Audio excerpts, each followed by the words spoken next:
कंकाल का रहस्य। चौरा गांव के खेतों में इन दिनों खुदाई का काम चल रहा था। असल में इसी गांव से होकर एक अच्छी सड़क गुजरनी थी, इसलिए यहां खुदाई शुरू की गई थी। अचानक एक दिन खुदाई करने वाली मशीन से कुछ टकराता है।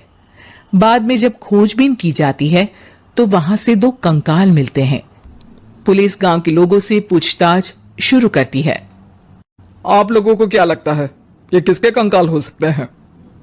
अरे साहब, हमें क्या पता ये किसके कंकाल है, आप ही लोग पता लगाइए। हम लोग तो बहुत ज्यादा डरे हुए हैं। हाँ, हमारी फॉरेंसिक टीम अभी आ रही है।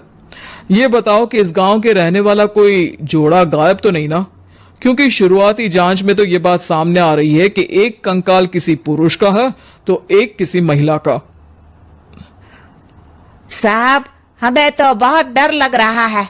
ऐसे कंकाल मिलने का मतलब गांव के आसपास ही किसी की हत्या हुई है या फिर किसी को जलाकर मार डाला गया है। हाँ साहब, हम अपने परिवार को लेकर बहुत ही ज्यादा परेशान हैं। देखिए, आप लोगों की परेशानी हम समझ सकते हैं, लेकिन आप लोगों को पुलिस का सहयोग करना होगा, क्योंकि आपके सहयोग के बगैर हम ये पता नहीं लगा सकते हैं कि आखिर ये किसके कंकाल है और इनकी हत्या किसने की। ठीक है साहब, गांव के लोग आपका पूरा सहयोग करेंगे। हाँ साहब, पूरा सहयोग करेंगे। तो फिर ठीक है, हम अपनी जांच शुरू कर देते हैं। कुछ दिन बाद जांच रिपोर्ट आ जाती है। पता चलता है कि ये कंकाल करीब 20 साल पुराने हैं, यानी 20 साल पहले किसी जोड़े की हत्या कर शव को यहां पर दबा दिया गया था। इंस्पेक्टर राघव, ये बताओ कि 20 साल पहले की मर्डर मिस्ट्री क्या आप सुलझ सकती है? हाँ सर, क्यों नहीं। लेकिन अब सबूत और गवाह काफी मिट गए होंगे। मुश्किल तो होगी, लेकिन शायद किसी परिवार को इंसाफ मिल सके। इंस्पेक्टर राघव, आप बिल्कुल सही कह रहे हैं। किसी परिवार को तो इंसाफ मिलेगा ही और किसी को उसके किए की सजा भी मिलेगी। जी सर, मैंने तो जांच शुरू भी कर दी है। 20 साल पहले इस गांव के 2 जोड़े अचानक कहीं गायब हो गए थे। मैंने दोनों ही परिवारों के बाकी के सदस्यों से बातचीत शुरू की तो उन्होंने बताया कि उनके बच्चे शहर गए थे, लेकिन आज तक वापस नहीं लौटे हैं। लेकिन ये दोनों शव किस परिवार के सदस्यों के हैं, ये कैसे पता चल सकेगा? सर, मैंने डीएनए टेस्ट करवा लिया है। आज शाम तक इसकी रिपोर्ट भी आ जाएगी। अच्छा, ठीक है। उसी शाम को सर, डीएनए रिपोर्ट के मुताबिक ये दोनों ही लाशें चौरा गांव के रहने वाले प्रधान सुल्तान सिंह के बेटे और बहू की है। लेकिन इनकी हत्याएं किसने की है, ये कैसे पता लगेगा? इसी का तो पता लगाने की कोशिश में जुटा हूं सर। आज सुल्तान सिंह से मिलने भी जा रहा हूं। मेरा बेटा और बहू तो मेरे लिए सिर्फ यादों में ही रह गए थे। हमें उनकी लाशें तक नहीं मिल सकी थी। आज 20 साल बाद उनके कंकाल मिले हैं। मैं अब किसके लिए जीऊं?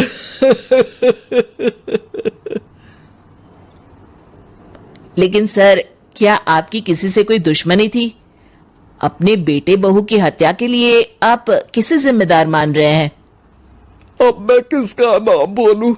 मेरी तो किसी से दुश्मनी नहीं थी, बस मेरे बेटे बहू को कोई वापस ला पाता।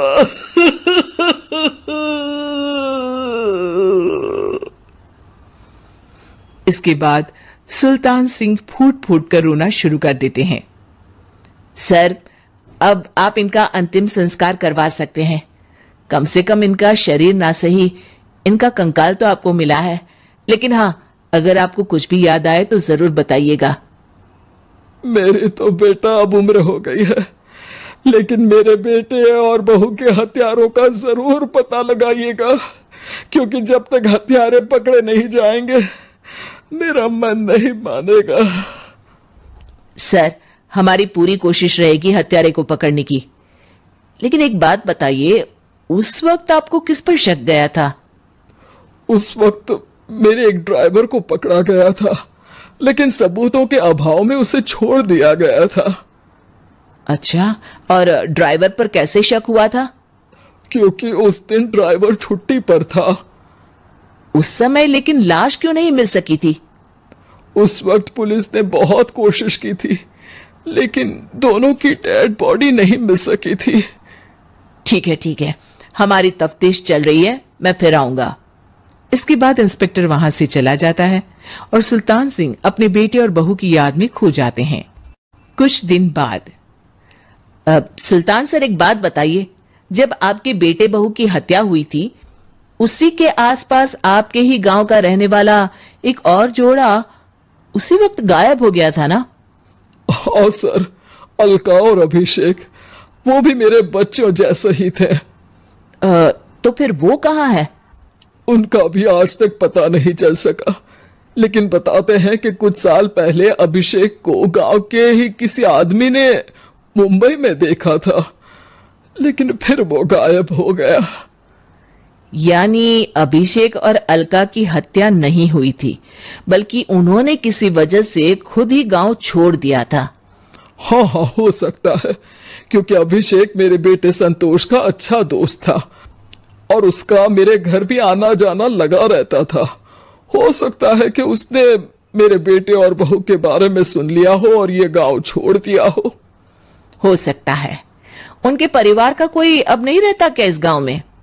अब तो कोई नहीं रहता।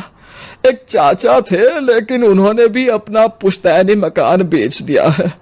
वो भी अब कहीं शहर में ही बस गए हैं। ओह, अभिषेक और अलका के बारे में भी पता लगाना होगा। हो सकता है कि वही इस हत्या के बारे में कुछ बता सके। हो तो सकता है, लेकिन वो बेचारे तो खुद ही वक्त के मारे थे, वो क्या बताएंगे।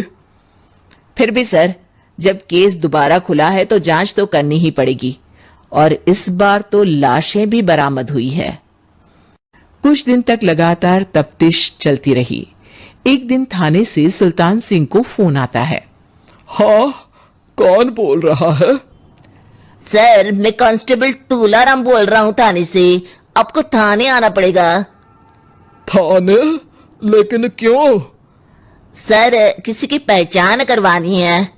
अच्छा ठीक है, मैं दोपहर तक पहुंचता हूँ। सुल्तान सिंह दोपहर में थाने पहुंचता है। कई पुलिस के अधिकारी वहां मौजूद रहते हैं।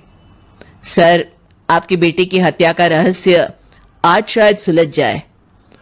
अच्छा इंस्पेक्टर राघव, पर वो कैसे? सर, उस आदमी को देखिए, क्या वही अभिषेक है? सुल्तान सिंह की आंखों में हैरानी से आंसू आ जाते हैं।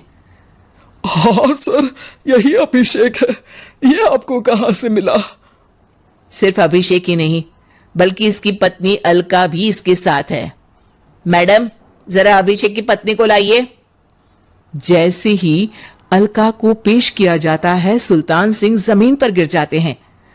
सुल्तान सर, क्या हुआ आपको? आप अलका को देखकर गिर क्यों गए? सुल्तान सिंह सर पकड़कर बैठ जाते हैं। ये अलका नहीं, बल्कि ये तो मेरी बहू रितु है। पूरा थाना एक दूसरे का मुंह देखने लगता है। क्या? इसके बाद हर किसी को दो कंकाल और हत्या का रहस्य समझ में आ गया। अभिषेक और रितु ने मिलकर संतोष और अलका की हत्या की थी और लाश को जमीन के नीचे दबा दिया था। आज 20 साल बाद इस हत्या का रहस्य खुल सका था कि अवैध प्रेम संबंध में दो मासूमों की जान गई।